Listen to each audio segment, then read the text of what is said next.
Welcome, Gunners! Welcome to the legacy! To us, a statement from who has today confirmed FIFA's suspension would remain in force, which bans from any FIFA competition until further notice. An appeal to stay a similar suspension imposed by UEFA. FIFA initially, you might remember, stopped short of an outright ban. And on February, and then the following day, FIFA and UEFA jointly announced the suspension from their competitions, and that has been confirmed.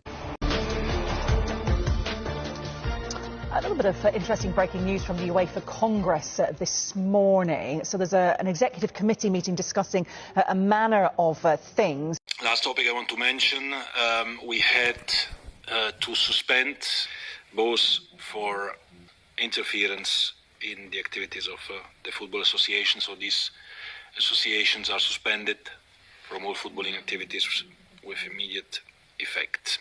They know what needs to be done for them to be readmitted.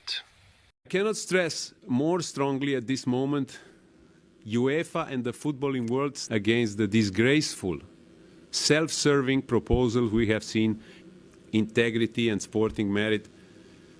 And we cannot allow, and we will not allow that to change. Never, ever. Announced by FIFA and the 6 confederations. The players will be banned on playing the World Cup and Euro. So they will not be able to represent their national teams at any matches. And football's governing bodies to stand tall with us as we do everything in our power to ensure this never ends up in fruition. Right, some breaking news just into us. We told you UEFA had suspended in the last few minutes.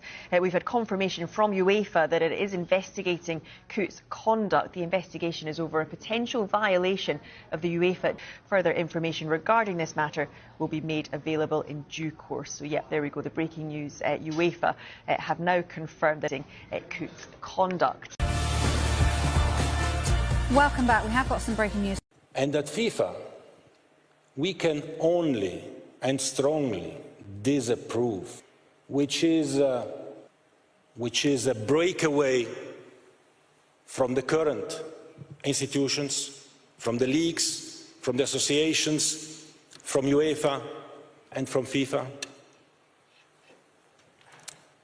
which is outside of the system. There is no doubt whatsoever of FIFA's disapproval.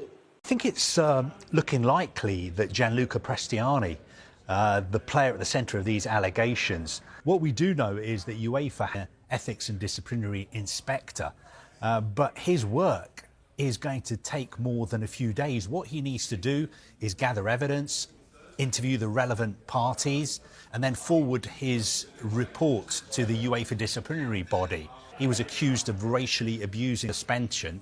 For him to be found guilty by UEFA and receive a suspension, so rather than days, which is why it's likely that Prestiani, who insists, by the way. Yes, Alexander Ceferin, the most powerful man in European football, the president of UEFA, has come out today and said the format of this Euros is wrong. He says he's not in favour of it and it won't be repeated.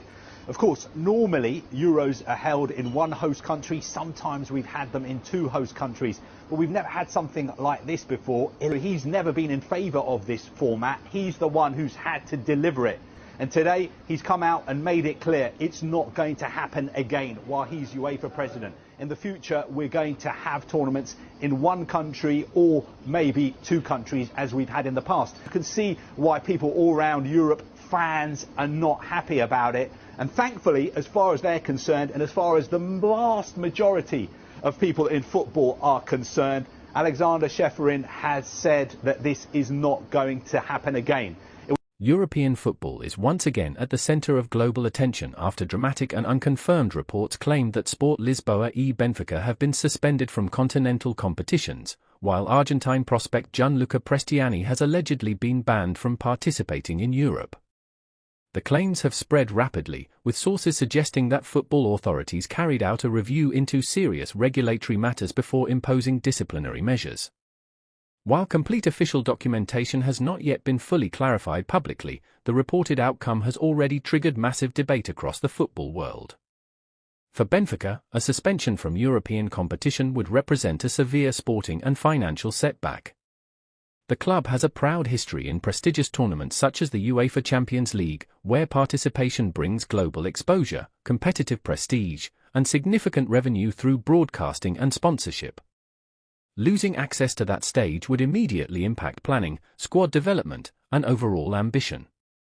For Prestiani, reportedly banned from European matches, the consequences could be personally significant. At a key stage in his development, competing against elite opposition across Europe is crucial for growth and recognition. A continental ban would temporarily limit that opportunity, potentially delaying his rise at the highest level. Reaction from supporters has been divided. Some fans argue that if regulations were violated, strong action is necessary to preserve the integrity of the sport. Others insist that transparency and due process must be prioritized before accepting the scale of such sanctions.